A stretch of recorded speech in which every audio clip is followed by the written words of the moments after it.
For me. Apes together, strong. What is going on, guys? Welcome to Think About It Reviews, where we're talking War, a Planet of the Apes. And I gotta say, man, I love the first two films. I love Rise of Planet of the Apes. I love also Dawn of Planet of the Apes. I thought Dawn was better than Rise, of course. It seems like Matt Reeves has done a great job taking over this franchise. So he comes back and steps as director again for this third entry of the franchise, the Planet of the Apes, or at least this trilogy. And I have to say, Matt Reeves is still doing a fantastic job. This film was really great. I mean, I think it was a very fantastic film. I think this trilogy, I'm not gonna lie to you guys, I'm brash right now. I'm really saying it out there.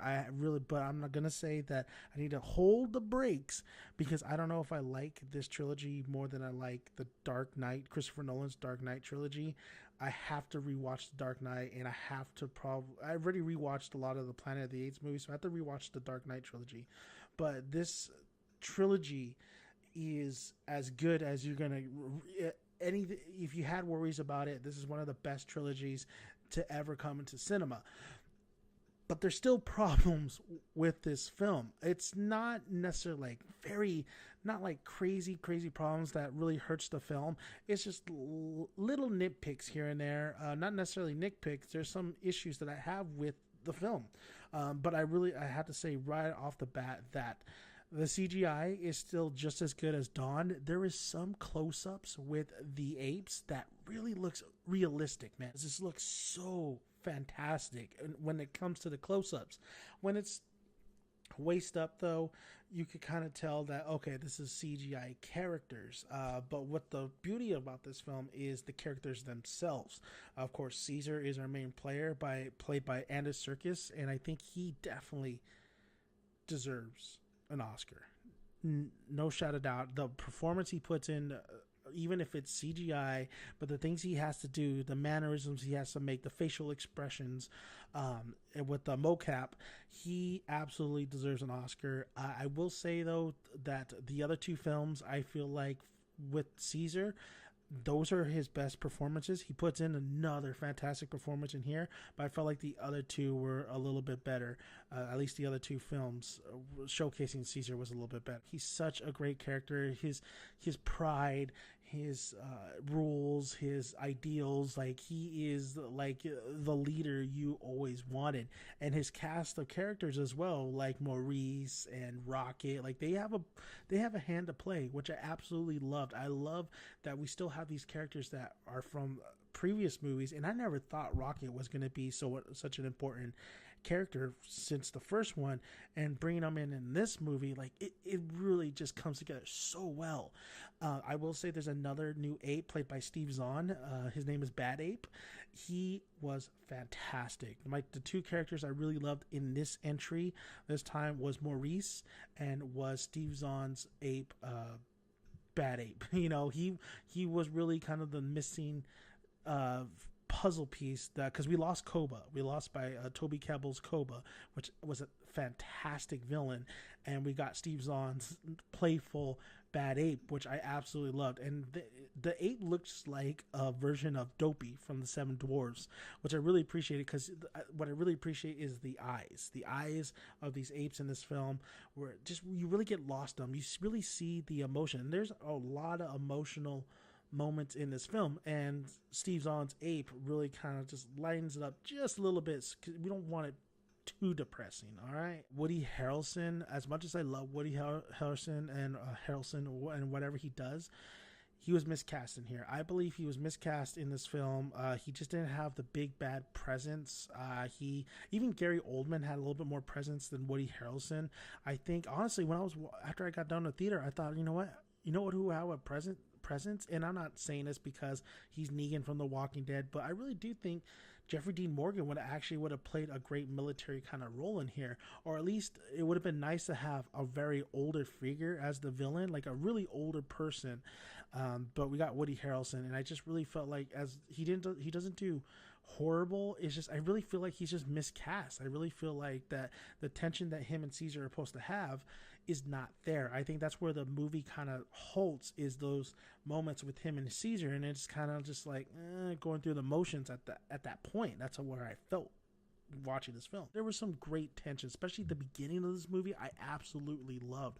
But if you're going in here thinking that this is going to be an all-out war, it's not. There's different kinds of movie. There's a different kinds of things that are happening in this movie that you've seen before. It's just not a war. It's not a war. It's something different altogether. But it doesn't necessarily mean it's bad. I mean, this is a great film. I thought the movie was going to be predictable, but it's not necessarily. There's some moments here and there that are predictable, but there is a lot of moments that are not predictable, and I really appreciate that. I think the script here is very strong. I really see a lot of things in this film that I've seen in other stuff, but done effectively. Like, there is a lot of kind of slavery type stuff, but it really didn't feel like a lot of slavery that you see in films and of course modern history. It's more of like Egyptian kind of slavery, which was kind of crazy seeing that.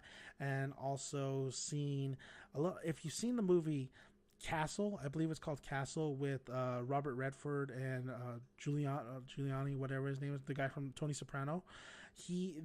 I had the same feeling, the same exact tone, the same exact feeling from that movie to this movie. I really felt like it was like that movie Castle with Robert Redford and Tony Soprano. I forget his name. Yes, there's things here and there that kind of like, really, you got little holes here and there in the script that they could have done it a different way and a better execution, because there's some executions in here that I think was a little bit not too great. Could have been better. It was kind of sloppy, but there's a lot of executions that are done fantastic, and I think the direction is what really holds this movie up higher than, because I really feel like if it wasn't for Matt Reeves, this movie wouldn't be as high as a praise that I'm giving it, because I really feel like the direction and the way he has the tension going, the editing, even though I think it could have been condensed down, was really fantastic as well.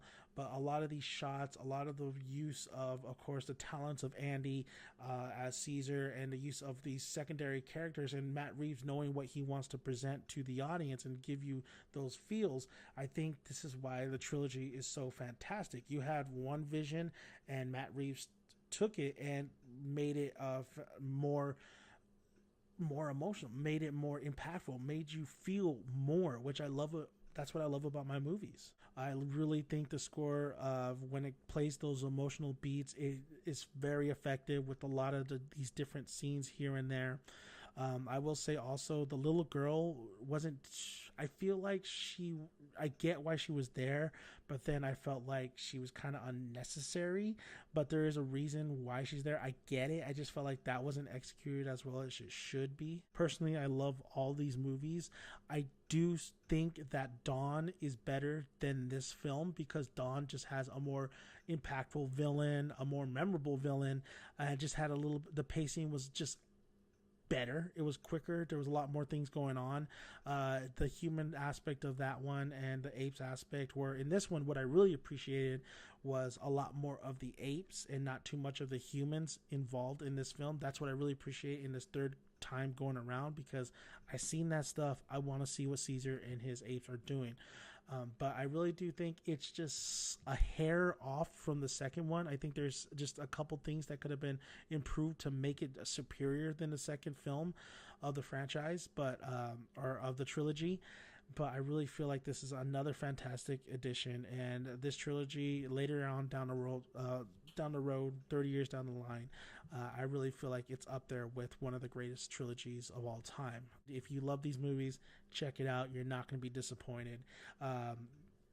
Fantastic. Just fantastic. If you haven't already, please subscribe to the channel. We really appreciate it. Like the video if you like it. Comment below. Like I always say, grab a tick, grab a seat. Make sure you got some good popcorn to eat. I'll see you at the cinema.